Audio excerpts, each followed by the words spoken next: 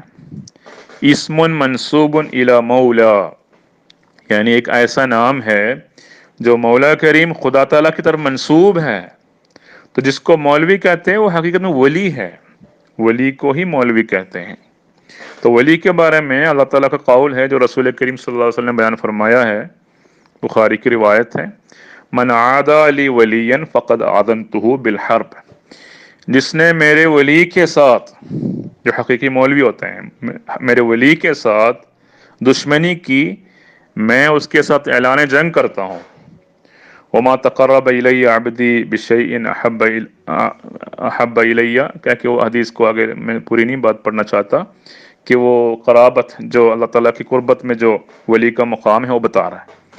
اس کے بعد اللہ تعالیٰ فرماتا ہے فَإِذَا أَحْبَبْتُهُ كُنْتُ سَمْعَهُ الَّذِي يَسْمَعُ بِهِ، جب میں اس سے پیار کرتا ہوں یا پسند کرتا ہوں تو پھر میں اس کا کان بن جاتا ہوں جس سے وہ سنتا ہے، وَبَصَرُهُ الَّذِي يُبْصِرُ بِهِ، اور اس کی آنکھیں بن جاتا ہوں جس سے وہ دیکھتا ہے، وَيَدَهُ الَّتِي يَبْطِشُ بِهَا، اور اس کا ہاتھ بن جاتا ہوں جس سے وہ پکڑتا ہے، وَرِجْلَهُ الَّتِي يَمْشِي بِهَا، اور اس کا پاؤں بن جاتا ہوں جس سے وہ چلتا ہے۔ آگے سنیں، غرض جو ولی بنتا ہے، جو حقیقی مولوی ہوتا ہے، وہ اللہ تعالیٰ کی قربت میں وہ اعلیٰ مقام پاتا ہے، پھر خدا تعالیٰ کہتا ہے کہ وہ اس کی حرکتیں میرے تابع ہو جاتی ہیں، یعنی وہ کھانا اگر کھاتا ہے تو خدا کے حکم کے موافق کھاتا ہے، اور باتیں کرتا ہے تو خدا کے حکم کے موافق باتیں کرتا ہے، اس کی اپنی کوئی ذاتی ضرورت رہتی ہی نہیں اس کے بعد، بلکہ اس کی تمام حاجتیں للہ ہی ہوا کرتی ہیں۔ جیسا کہ حضرت مرزا صاحب کی اپنی کوئی ذاتی ضرورت ہوتی ہی نہیں تھی، طالبین حق سبیلی تعالی آپ کے مہمان ہوا کرتے تھے۔ آپ کے بارے میں مجھے زیادہ بولنے کی ضرورت نہیں کہ یہ ساری باتیں آپ کے ایک پرانے ساتھی مولوی محمد حسین بٹالوی نے خود کہا ہے، کہتے ہیں، جو میں نے اس سے پہلے پوسٹ کیا ہوا ہے اس لیے دوبارہ پوسٹ نہیں کر رہا، اسلام کی مالی و جانی و قلمی و لسانی و حالی و قالی نصرت، گویا حضرت مرزا صاحب کے وجود کا ہر ذرہ دین مصطفیٰ کے لیے وقف ہو چکا تھا۔ یہ محمد حسین بٹالوی کی باتوں کا معنی ہے۔ پھر اس بندے کی ذاتی ضرورت رہتی ہی نہیں تھی۔ تو ایسے شخص کو مولوی کہتے ہیں حقیقت میں، جس کو جو اپنی ذات کو بھول چکا ہوگا اور اپنی ذاتی کوئی خواہشات و ضرورت نہیں، جو اپنے ذات کے لیے جو کرتا ہے وہ حقیقت میں فی سبیل اللہ ہوا کرتا ہے۔ اگلی بات، حضرت مرزا صاحب کا الہام متعلق سلطنت انگریزی۔ یہاں پر عامر صاحب نے جو پوسٹ کیا تھا، دو پوسٹ، ایک میں مولوی محمد حسین بٹالوی کا سوال ہے، ایک میں حضرت مرزا صاحب کا بیان ہے، دونوں کو ناظرین بغور پڑھیں۔ مولوی محمد حسین صاحب بٹالوی کا سوال تھا کہ کیا آپ نے گورنمنٹ برطانیہ کی نسبت کوئی پیشگوئی 8 سالہ میعاد کی ہے یا نہیں، جیسا کہ پوسٹ میں ہے۔ تو پہلی بات یہ ہے، یہاں پر پیشگوئی کی بات ہو رہی ہے، یہاں پر الہام کی بات نہیں ہو رہی ہے۔ چلو پھر اگر اس سے الہام ہی مراد لیا جائے، یا الہام کا بھی ذکر علیحدہ شکایت کی صورت میں گورنمنٹ کو اگر پہنچانے کی کوشش کی ہے، جو بھی ہو، تو یہاں اول تو وہ صفحہ پورا پڑھیں آپ، جس کو آپ نے پوسٹ کیا تھا، روحانی خزائن جلد نمبر 14 216 کی جو بات ہے، کشف الغطاء کتاب ہے، کیا لکھا ہے اس میں دیکھیں۔ اس میں لکھا ہے کہ گویا میں نے کوئی الہام اس مضمون کا شائع کیا ہے کہ گورنمنٹ عالیہ کی سلطنت 8 سال کے عرصے میں تباہ ہو جائے گی۔ میں اس بہتان کا جواب بجز اس کے کیا لکھوں، خدا جھوٹے کو تباہ کرے، میں نے ایسا الہام ہرگز شائع نہیں کیا۔ یہاں شائع کرنے والی بات ہے الہام کو، اور محمد حسین بٹالوی نے کہیں پہ شائع ہو کوئی بات دیکھی تک نہیں ہے وہاں پہ۔ تو سوال میں ایک بات ہو رہی ہے، جواب میں کوئی اور بات ہو رہی ہے، اور اس کو ملا رہے ہیں۔